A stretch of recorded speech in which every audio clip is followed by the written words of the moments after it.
Então eu me lembro de um impacto muito forte. Nós batemos no chão. Um voo doméstico cai em um bairro da Carolina do Norte. O que é que aconteceu conosco? De alguma forma, a tripulação sobreviveu para explicar o que aconteceu. O problema foi o tempo. De repente, eles entraram em uma zona de chuva. Mas para os investigadores, apenas o tempo não pode explicar um impacto mortal. A chuva não causou esse acidente. Lopes para 15! Para baixo! Vai para baixo! Espera, para a fita. Ele disse, vai para baixo. Toca de novo. Nós passamos aquela fita várias vezes. Para baixo! Vai para baixo! Ele disse aquilo mesmo? E o que ele quis dizer com aquilo?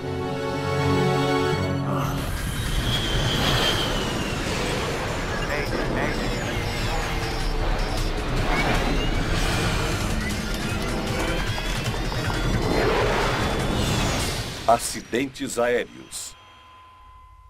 Esta é uma história real baseada em relatórios oficiais e relatos de testemunhas. Tempestade à frente. O voo US Air 1016 está fazendo o trajeto de Columbia, Carolina do Sul, para Charlotte, Carolina do Norte. 2 de julho de 1994. US Air 1016, boa noite. Suba e mantenha 12.000 pés. 12.000 pés de US Air 1016. O comandante Mike Greenlee é um dos melhores pilotos da US Air. Ele é um veterano da Força Aérea que ainda pilota em caças como reservista. Ele pilotou o F-4 e depois o F-16. 12.000 pés. 10.000 pés. O copiloto Phil Reis é um aviador experiente que desde criança tinha o sonho de voar. Eu fui passear de avião quando eu tinha cerca de 14, 15 anos. E me apaixonei. Depois disso, comecei a querer pilotar. Então, qual é a sua idade, Mike? 38. E qual é a sua? Eu vou completar 42 no dia 26 de julho. É mesmo? Achei que tivesse uns 35. Tá falando sério? É. Eu sabia que tinha alguma coisa que eu gostava em você. Essa foi a primeira vez em que os dois pilotos voaram juntos.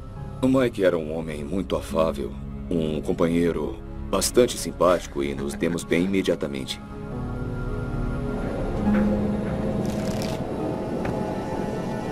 Muitos dos 52 passageiros estão viajando para as férias de verão.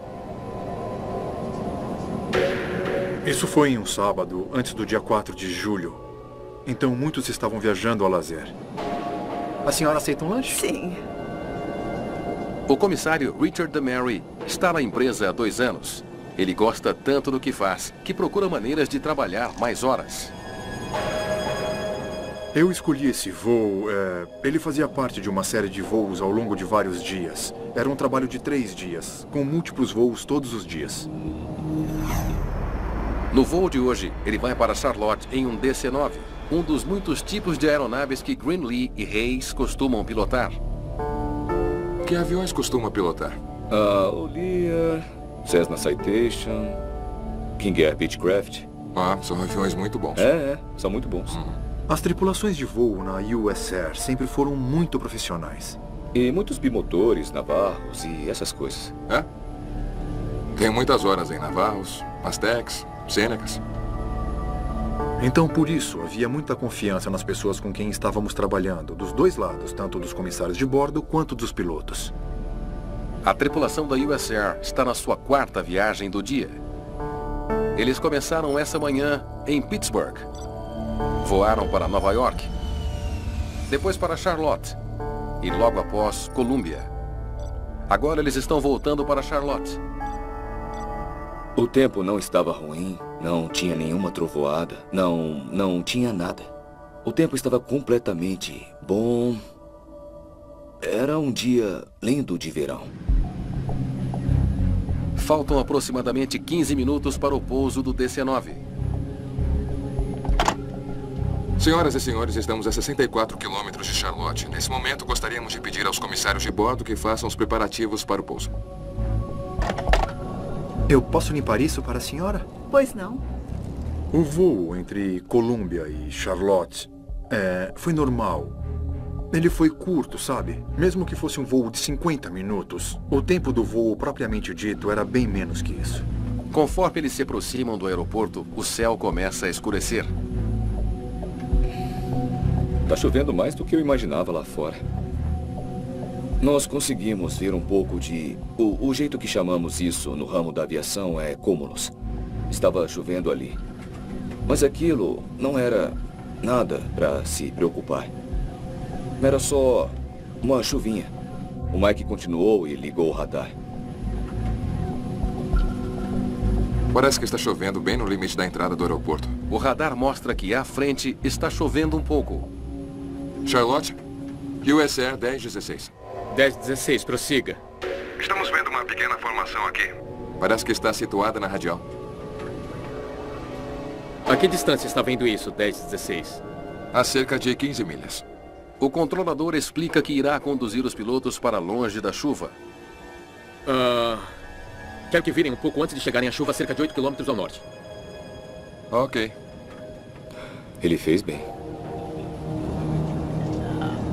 O voo US Air 1016 agora está a menos de 10 minutos do seu destino. US Air 1016 Charlotte. Se mantenham a 4.000 pés, pista 18 à direita. 4.000, lado direito. Isso é um 11, 3 e 181. Os pilotos estão prontos para a aproximação final. Cabine pronta, sinal do cinto de segurança está aceso, hidráulica ligada, altímetros, instrumentos de voo, 3001 configurado. Configurado. Conforme prometido, o controlador desvia o voo 1016 para longe da tempestade. US Air 1016, desvie 10 graus à direita. Desce e se mantém a 701. Vetores para aproximação visual, pista 18 à direita. O controlador disse, desçam até 701 metros. Ele disse, vou posicionar vocês para o marcador para fazer a aproximação visual. 10 à direita, descendo para 3.300 US Air 1016. Outra confirmação de que não estava acontecendo absolutamente nada. Naquele momento, na fase de aterrissagem, a cabine estava preparada e estávamos em nossos lugares, preparados para o pouso.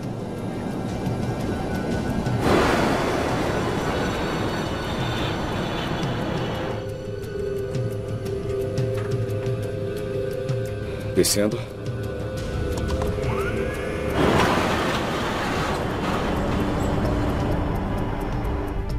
Flaps em 40 graus, por favor. Flaps em 40. De repente, caiu uma chuva muito forte e parecia que estava vindo do nada. Não era uma chuva fraca, nem moderada e nem chuva pesada, era muito pesada. Chuvas não caem assim de repente, como se estivéssemos embaixo de uma cachoeira. Ligando os para-brisas. São 10 nós ali.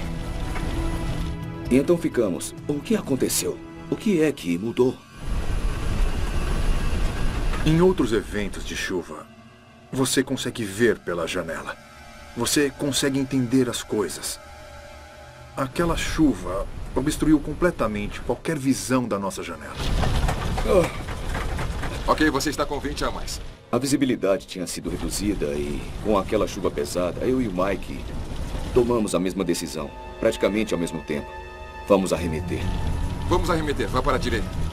Vamos apostar na segurança. Então, eu prossegui e aumentei a velocidade e comecei a fazer uma curva para a direita. E, nesse momento, o Mike pegou o microfone e disse... US Air 1016 arremetendo.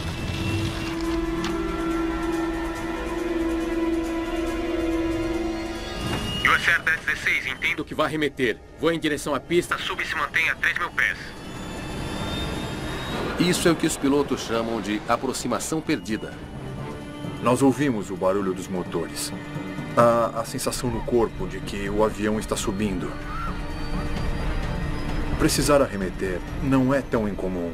Antes eu já havia passado por isso. Mas essa arremetida não era comum.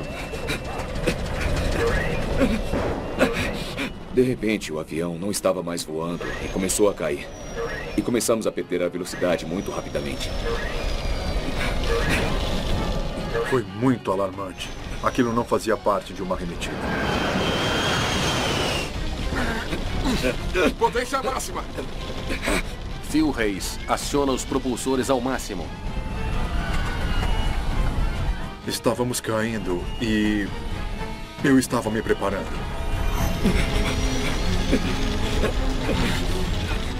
Eu me lembro da vibração do manche. Me lembro que o sistema de aviso de proximidade do solo estava disparado. Dizia sobe, sobe.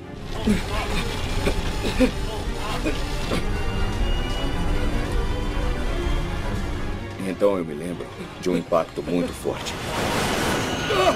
Nós batemos no chão.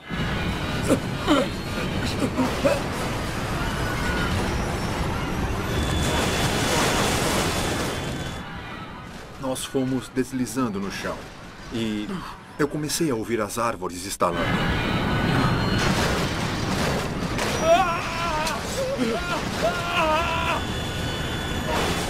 E a asa esquerda se soltou. E a cabine do piloto foi parar no meio de uma rua.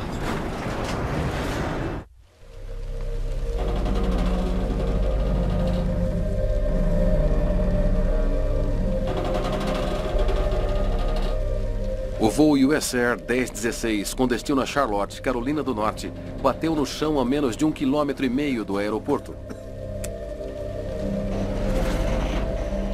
O comissário de bordo, Richard DeMary, não tem ideia de como ele sobreviveu. Eu não estava acreditando e fiquei bem desorientado.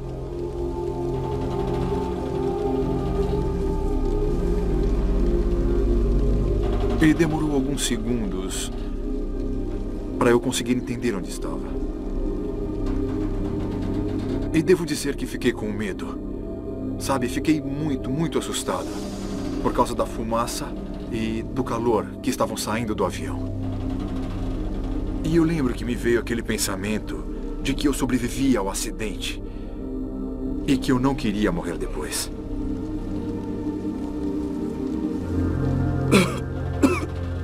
O copiloto Phil Hayes também sobreviveu ao acidente. Eu me lembro que olhei para minha esquerda e não tinha ninguém no assento do comandante. E na minha mente eu estava tentando entender as coisas, como isso aconteceu conosco.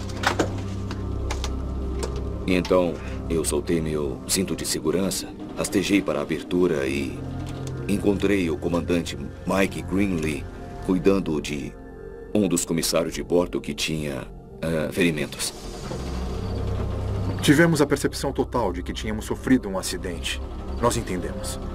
Então eu pensei, eu preciso fazer alguma coisa para ajudar. Então eu comecei a gritar para soltarem do cinto de segurança e saírem de lá. Soltem os cintos de segurança e saiam! Soltem os cintos de segurança e saiam daqui!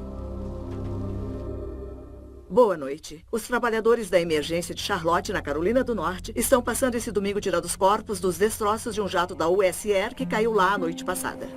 O acidente do voo 1016 é o primeiro envolvendo uma grande companhia aérea na Carolina do Norte em 20 anos. Os 2 pilotos e o restante da tripulação sobreviveram. Mas dos 52 passageiros, 37 estão mortos.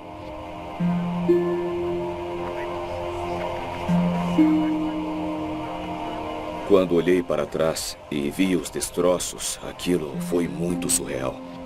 Como isso pode ter acontecido com a gente? O dia estava tão bom, não estava fazendo mau tempo, não tinha nenhuma ameaça. Como isso pode ter acontecido?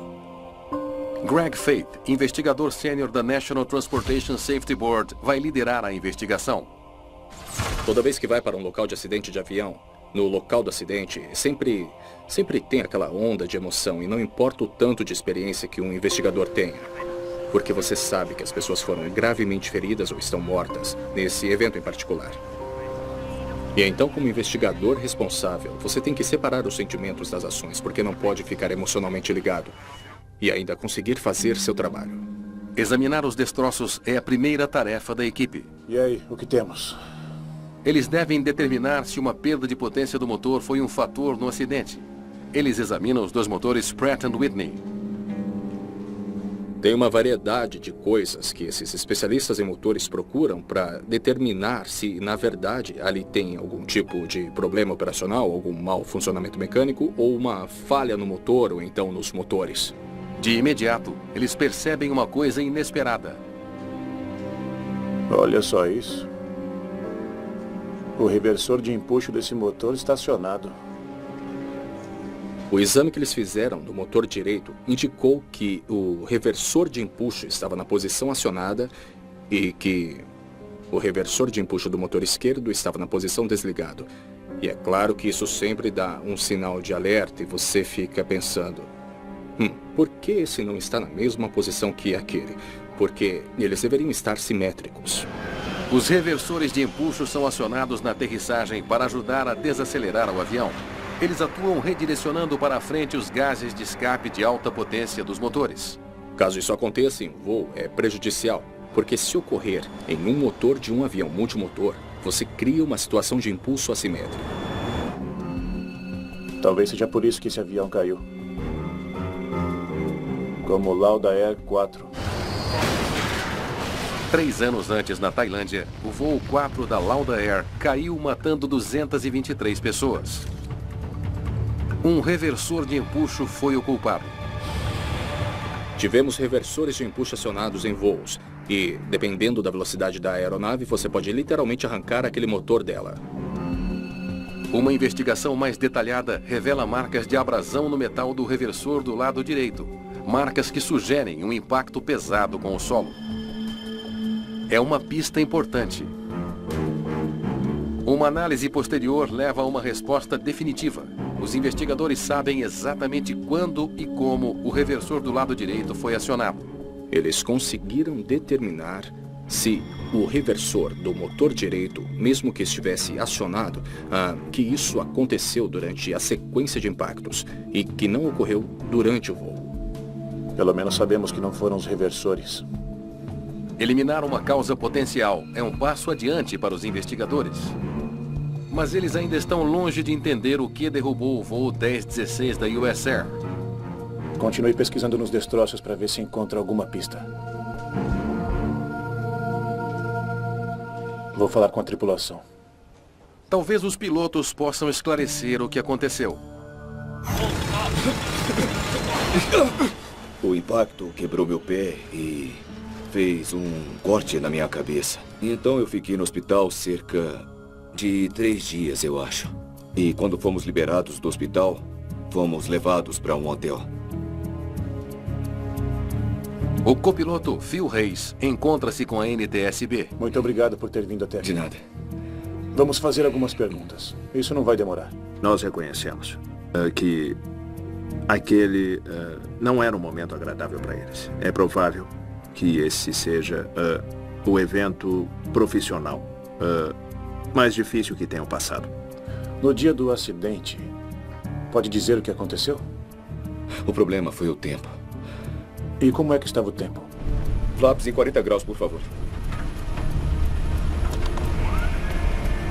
Flaps em 40.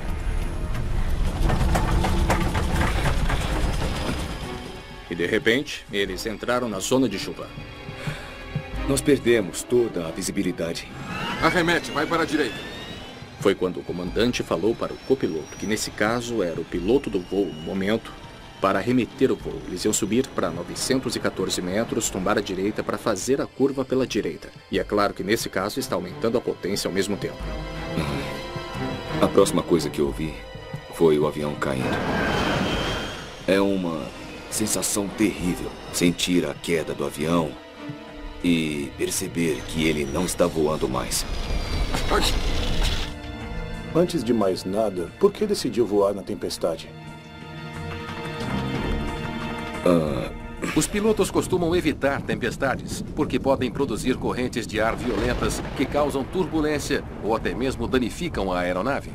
Você sempre respeita as trovoadas. O tempo lá estava piorando e isso era uma grande coisa. E foi piorando rapidamente. E isso é uma indicação importante de que a situação estava se deteriorando muito rápido. O controlador de tráfego aéreo disse para nós que o clima não era nada demais para se preocupar. E os controladores de tráfego aéreo não disseram nada sobre o clima para nós. É o seguinte, USR 1016. Você pode pegar um pouco de chuva do seu lado sul. Pode ter um pouco de chuva vindo do norte. Na verdade, um pouco de chuva era um engano. Não era um pouco de chuva, era uma tempestade muito forte. Os investigadores descobriram que o controle de tráfego aéreo não conseguiu avisar a tripulação do voo 1016 que tinha uma forte tempestade no caminho. Eles acreditaram erroneamente que seria seguro o avião aterrissar. A questão agora é, por quê? Os investigadores precisam entender por que o controlador de tráfego aéreo em Charlotte não avisou ao voo USR 1016 a respeito de uma tempestade feroz sobre o aeroporto. Olá. Oi, como vai? Os controladores de tráfego aéreo tinham mais informações e eles conseguiam ver e estavam observando essa tempestade há muito mais tempo que a tripulação do voo. Então, nós sabíamos desde o início que essa seria uma das áreas centrais que devíamos nos focar para entender isso. Por que disse para os pilotos que o tempo estava bom para aterrissar? Os relatórios meteorológicos nos disseram que estava. O controlador revela que se baseou em um boletim do Serviço Meteorológico Nacional. O boletim mostrava que as condições estavam boas dentro dos limites para uma aterrissagem segura. Os relatórios eram de ventos fracos na área. Tinha chovido um pouco e depois parou. Não havia nada sendo mostrado a eles que se tratava de uma condição insegura e que eles não deveriam continuar pilotando naquelas condições. Perguntei para um piloto que tinha aterrissado 4 minutos antes. USR 983, como foi para você na aproximação final? USR 983, tranquilo. USR 1016, o voo anterior acabou de sair da pista. Ele disse que foi uma aterrissagem tranquila. Estava tudo bem, sem problemas. Isso é bastante significativo e todas as informações que as tripulações têm são informações em tempo real das pessoas que estavam pilotando para as companhias aéreas delas. Isso tem um peso muito grande. O boletim meteorológico emitido às 18h36 estava correto. As condições estavam boas para o pouso. Mas minutos depois, o tempo no aeroporto fechou e caiu uma forte chuva no local.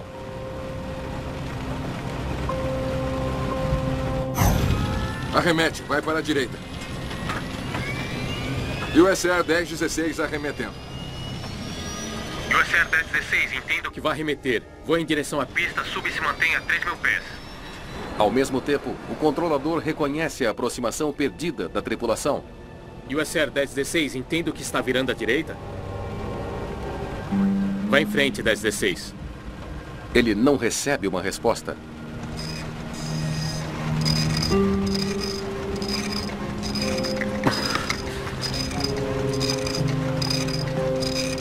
Quando eu recebi o próximo boletim, era tarde demais.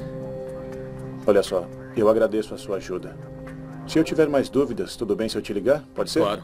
Obrigado. Agora está claro para os investigadores que as condições meteorológicas no aeroporto de Charlotte mudaram muito rapidamente. O que não está claro é por que o relatório meteorológico do controlador falhou na previsão dessa mudança. Vamos ver o que temos aqui. Eles estudam os relatórios que o Serviço Nacional de Meteorologia emitiu para o aeroporto de Charlotte naquele dia. 18h36. Pancadas de chuva leve. 18h40. Pancadas de chuva forte. Parece que o Serviço de Meteorologia identificou corretamente as mudanças nas condições. Mas então eles fazem uma descoberta importante. Demorou 2 minutos para o Serviço de Meteorologia transmitir as novas informações em um boletim atualizado. O problema veio do controle de tráfego aéreo não possuir todas as informações do Serviço Meteorológico Nacional. Flaps em 40, por favor.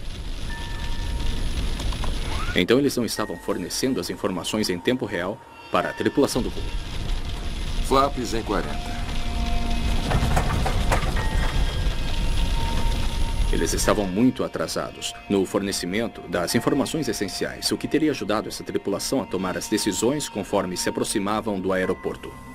As imagens do radar meteorológico logo levam os investigadores a outra descoberta. Que loucura. Olha só. 2 focos de tempestade se movimentando para cá. Conforme os pilotos do US Air estavam tentando evitar uma formação de tempestade. 18h40. Outro foco de tempestade. 18h42. De repente aumentou de intensidade. Eles foram surpreendidos. Ligando os para-brisas. O relatório meteorológico atrasado deixou a tripulação despreparada para a tempestade repentina. A questão crítica agora era: a chuva forte foi suficiente para fazer o voo 1016 cair? Tivemos que pesquisar para poder saber se essa chuva pesada tinha de algum jeito sido o fator que causou ou contribuiu para esse acidente. A NASA já estudou isso. Os investigadores analisam a pesquisa da NASA que mostra que a chuva pesada pode cair em uma asa, aumentando o arrasto e também a chance de um stall aerodinâmico. Se o volume de chuva que bate na aeronave for muito, isso vai interromper o fluxo de ar regular e diminuir a eficiência, a capacidade da asa de se manter no ar. Os testes mostram que a quantidade de chuva necessária para a asa perder a sustentação e causar um acidente é enorme, de 762 até 1016 milímetros por hora. Os investigadores examinam os dados de precipitação do dia do acidente. Eles querem saber o quanto a chuva estava forte. O que eles descobrem é surpreendente. A taxa de precipitação durante a chuva era só de 254 milímetros por hora. Não seria o suficiente para derrubar o avião. Conseguimos determinar que havia um efeito insignificante dessa forte chuva pesada sobre o desempenho do avião. A chuva não causou o acidente. Se não foi a tempestade repentina que causou a queda do voo 1016, o que foi? Pode trazer a caixa preta? As evidências recuperadas da caixa preta do voo US Air 1016 agora estão prontas para serem examinadas. Deixa eu ver o que temos aqui. A caixa preta grava informações importantes, como a velocidade aerodinâmica, altitude e posição de controles fundamentais do voo. Dá para aumentar a tela? Quase imediatamente, eles se deparam com uma coisa intrigante. Olha isso. Os dados mostram que, segundos antes do impacto, a velocidade aerodinâmica inexplicavelmente começa a variar. A velocidade aerodinâmica está variando muito.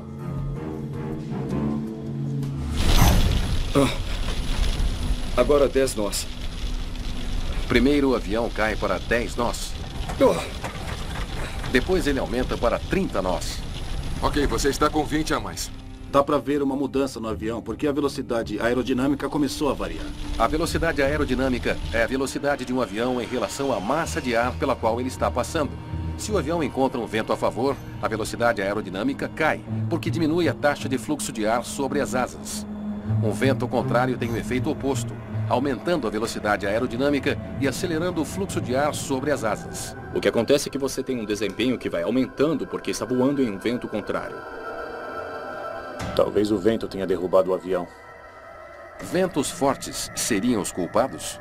Para responder a essa questão, os investigadores vão precisar dos dados precisos de vento no momento do acidente. Obrigado. Como em dezenas de outros aeroportos dos Estados Unidos, um aqui, o aeroporto de Charlotte está equipado com um sistema especial de sensores de vento. Outro aqui, um aqui, outro aqui, aqui e aqui. 6 no total.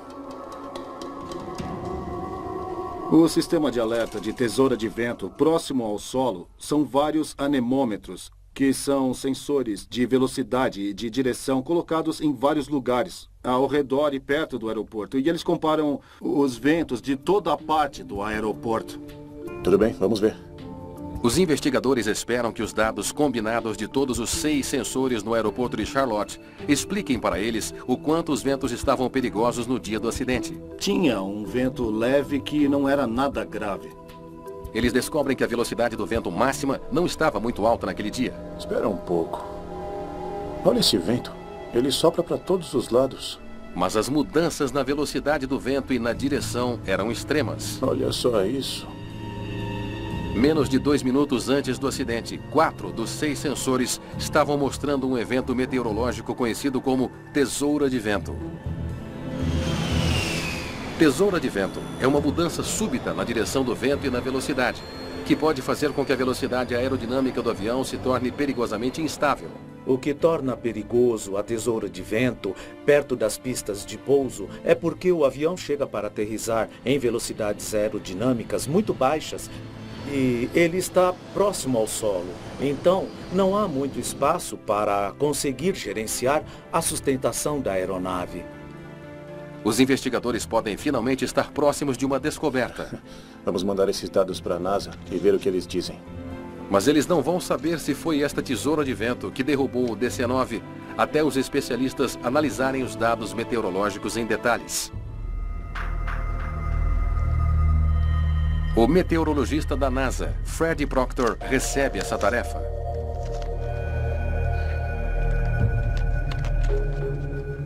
A NTSB me pediu para que eu ajudasse a entender o que aconteceu nesse evento, se a tesoura de vento foi ou não um fator para o acidente. Está bem, vamos ver o que os dados nos dizem. Adicionando temperatura, umidade. Usando um simulador de clima, Proctor joga no sistema os dados dos ventos do aeroporto junto com outras variáveis importantes. Eu usei um modelo que tinha desenvolvido em estudos de tesoura de vento anteriores para recriar este tipo de tempestade que ocorreu naquele dia. Isso deve dar. Vamos ver essa simulação.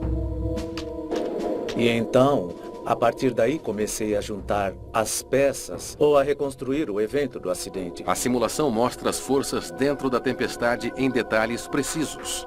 Isso é incrível. Proctor faz uma descoberta surpreendente. O DC-9 não encontrou apenas a tesoura de vento. Ele voou dentro de uma coisa ainda mais mortal. O meteorologista da NASA, Fred Proctor, agora tem o quadro completo do evento de clima violento que pegou o US Air 1016 de surpresa. Aquilo não era uma tesoura de vento, é um microburst. Microburst é uma forte coluna de ar descendente próxima ao solo, que se espalha no chão e cria uma forte tesoura de vento próxima ao solo. O ar descendente do microburst bate no chão com uma força tremenda, se espalhando em todas as direções e criando a tesoura de vento. Imagine que isso é igual a suspender um bloco frio de ar como se fosse uma bigorna e depois tirar o apoio debaixo dela. Quando ela começa a cair, tem uma enorme força. Quando você entra na tesoura de vento, é igual a quando chega ao alto de uma montanha-russa. E então você despenca de lá. Já se sabe há muito tempo que esses ventos descendentes poderosos podem ser letais para as aeronaves durante a decolagem ou a aterrissagem. Houve inúmeros acidentes nos anos 60 e 70 que foram atribuídos a um ambiente de microburst ou atribuídos à tesoura de vento. Na época só não sabíamos classificar. Não tínhamos muita informação, ninguém de fato havia estudado aquilo. Em 1985, um microburst causou o acidente do voo Delta Airlines 191 no aeroporto Fort Worth, em Dallas. 135 pessoas morreram, estimulando um grande esforço para encontrar maneiras de reduzir a ameaça. Depois do Delta 191, a NASA e a indústria especializada começaram a estudar tempestades e esse microburst e então descobriram que estes fenômenos eram muito mais dominantes e numerosos do que se pensava. A simulação da NASA não só confirma que o DC-9 foi atingido por um microburst, como também revela que foi um dos mais poderosos que os pesquisadores já viram. Esse evento, tesoura de vento, faz parte dos 1% dos microbursts mais intensos que nós já pesquisamos. Só vi talvez 1 ou 2 casos onde a tesoura de vento causada pelo microburst foi de fato mais forte. Os investigadores agora sabem que foi um microburst extremo que atrapalhou o voo 1016. Mas o questionamento deles não termina aí. Potência máxima! Eles também sabem que os pilotos são treinados para lidar com esses tipos de eventos. Se você se encontra em um microburst, o que você faz? Usa a potência máxima. Consegue o máximo de sustentação das asas que puder. Tenta se manter voando, porque vai passar pelo microburst muito rápido. Por que os pilotos do voo 1016 não conseguiram se recuperar e evitar o desastre? A NTSB recolhe os materiais de treinamento dos pilotos da US Air na esperança de responder a essa pergunta. Esses pilotos tinham sido treinados no simulador para uma variedade de diferentes tipos de cenários que foram baseados em acidentes e incidentes do passado. Naquela questão, as tripulações tinham sido treinadas. E no caso deles encontrarem um microburst, eles foram treinados para atravessar com segurança e saírem de lá. Os investigadores descobrem que a US Air treina seus pilotos para fazer duas coisas no caso de um microburst: aplicar a potência máxima e levantar o nariz em posição de decolagem. Se vai fazer essa manobra de fuga do ambiente de tesoura de vento, você coloca a potência máxima e empina o nariz para cima. Deve usar o máximo de desempenho para voar através desse ambiente. Mas será que os pilotos sequer sabiam que havia o risco de tesoura de vento? Temos que saber o que estava acontecendo na cabine do piloto. Pronto? Tá, vamos ouvir. Senhoras e senhores, estamos a 64 quilômetros de Charlotte. A gravação de voz da cabine do voo 1016 é a maior esperança dos investigadores encontrarem uma resposta. Está chovendo mais do que eu imaginava lá fora. Parece que está chovendo bem no limite da entrada do aeroporto. A gravação revela que a tripulação viu a tempestade se formando sobre o aeroporto. Os pilotos estavam confiantes de que poderiam lidar com ela. Se tivermos que arremeter, parece que vamos arremeter para a direita. Amém. Então acho que vai dar tudo certo. Chance de tesoura de vento. Entendido. O comandante Greenlee não apenas sabia que a tesoura de vento era possível, como estava pronto com um plano de ação. E estavam totalmente preparados para abortar o pouso, realizar o que é chamado uma aproximação perdida. Se o tempo piorasse a qualquer momento antes deles aterrissarem. Os investigadores também descobrem que quando a tesoura de vento apareceu, os pilotos inicialmente fizeram a coisa certa. Potência máxima. Potência máxima. Eles iniciaram uma aproximação normal e começaram a acelerar, posicionaram o nariz para cima, aumentaram a potência dos motores, uma arremetida normal e rotineira. Potência máxima. Mas conforme eles continuam ouvindo, eles escutam uma coisa completamente inesperada. Para baixo! Vai para baixo! Espera aí, para a fita. Ele acabou de dizer, vai para baixo? Toca de novo. Quando ouvimos o comandante dizer, para baixo, vai para baixo, nós tocamos de novo aquela afirmação uma dúzia de vezes, tentando compreender o contexto. Será que ele disse isso mesmo? E o que ele quis dizer com isso? Toque para 15. Para baixo. Vai para baixo. Com base na formação deles, eles devem elevar o nariz do avião como se fosse uma decolagem. Mas o comandante diz para seu copiloto apontar o nariz para baixo. Para baixo. Vai para baixo. Fomos todos surpreendidos ao ouvir aquilo. Nenhum de nós estava esperando. Vai contra o que os pilotos devem fazer numa manobra de fuga da tesoura de vento. Se ele não tivesse apontado o nariz para baixo, eles não teriam ido para o chão. Potência máxima.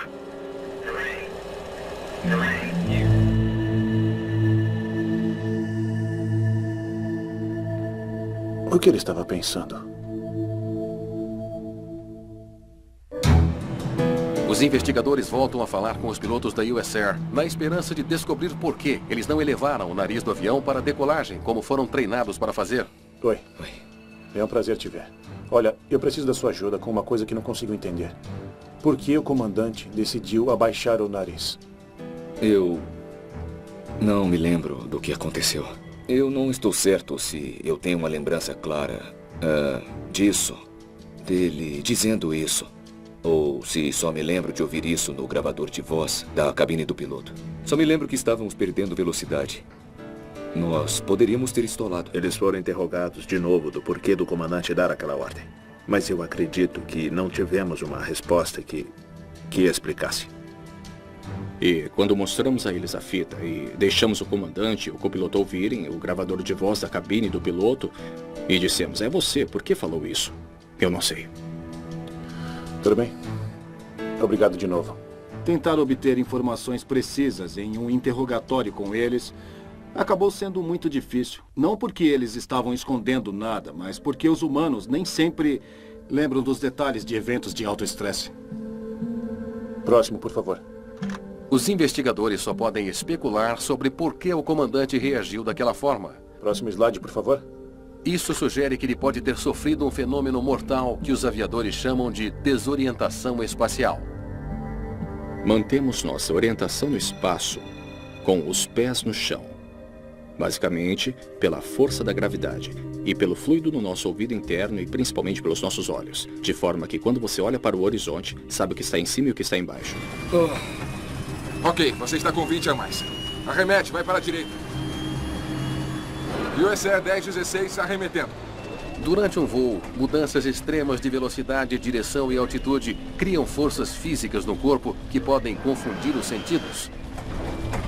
Isso pode fazer com que o piloto perca o controle da orientação do avião. O que acontece com os pilotos é que, durante o curso da aceleração e da desaceleração, o fluido no ouvido interno deles começa a se mover. Para baixo! Vai para baixo! E então seu corpo te engana, porque tudo que tem é basicamente a sensação corporal. Ele chega para o pouso e é atingido pela tempestade, então o piloto decide fazer uma aproximação perdida. Mas conforme eles estão subindo, o microburst empurra o avião para baixo. Isso diminui a velocidade aerodinâmica. Então o comandante acredita que o avião está entrando em stall e que o avião está apontando para cima. Em um stall tão perto assim do chão, teria sido catastrófico. Mas na realidade, estão quase nivelados. Então ele manda o copiloto apontar o avião para baixo. Para baixo! Vai para baixo! Para o comandante Greenlee, potência máxima. Houve a sensação de que o DC-9 estava em uma subida perigosamente íngreme. Uma sensação falsa, chamada ilusão somatográfica. A ilusão somatográfica é uma ilusão muito desconcertante, porque as sensações do corpo podem enganar você. Ele pensou que eles estavam subindo muito rápido, quando na verdade estavam perfeitos. Se eles tivessem conseguido sustentar o voo por mais 30 segundos apenas, teriam saído completamente da tempestade. No relatório final, os investigadores destacam a necessidade de alertas meteorológicos atualizados sempre que houver um risco de tempestades. Eles também sugerem que a Agência Nacional de Aviação se certifique de que os controladores estejam vendo o maior nível de intensidade de precipitação nas telas de radar deles e que transmitam essa informação para as tripulações de voo. Finalmente, desde a tragédia do voo 1016, um tipo mais sofisticado de radar, chamado radar Doppler, se tornou o equipamento padrão na maioria dos aeroportos e a bordo de muitos aviões. Você pode ver as intensidades do vento, as velocidades horizontais e verticais. E isso é muita informação. Eles têm a previsão da tesoura de vento, e então o radar pode, de fato, olhar e prever antes do avião chegar, para que receba um aviso muito antes. Por causa do nosso aumento de compreensão de tesoura de vento e do desenvolvimento de novas tecnologias, não houve um caso nos Estados Unidos de um acidente com tesoura de vento desde o evento de Charlotte. Nenhum. Tanto Mike Greenlee como Phil Hayes retomaram suas carreiras de pilotos e acabaram se tornando pilotos da American Airlines, quando a American se fundiu com a US Airways em 2013. Quanto ao comissário de bordo Richard DeMary, suas ações corajosas no atendimento imediato do acidente do voo 1016 renderam a ele nada menos do que 5 prêmios, incluindo o de heroísmo do Departamento de Transportes. Eu acredito, como indivíduo participante do evento, que os prêmios representam muito um reconhecimento da profissão de comissário de bordo e que os comissários desempenham um papel de extrema importância em cada voo.